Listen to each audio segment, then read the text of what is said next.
รมดาโอ้ยบ่ทันได้ผลทานโอ้ยคือดังองค์มุขญาณคนในตัดกิเลสคน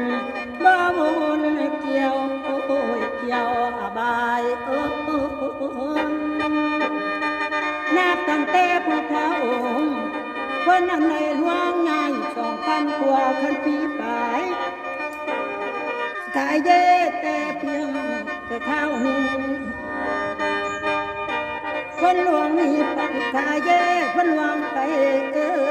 แต่นานแล้วคำพระองค์ได้พูดแถวเป็นแนวทางให้คน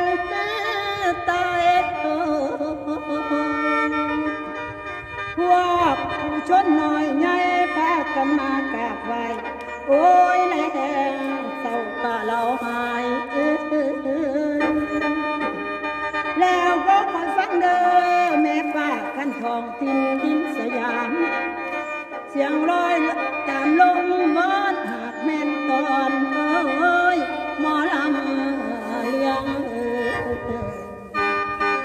หาขายเสียงมาหลายปีแต่ตั้งต่อ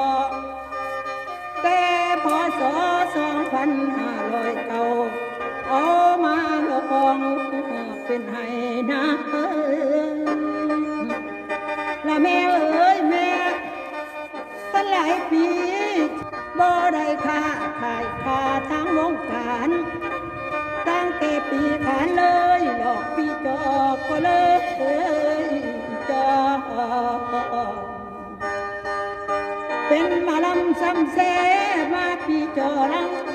หลังกาหุ่นมาพี่อุ่นปันไข่แน่มาสวดสรุป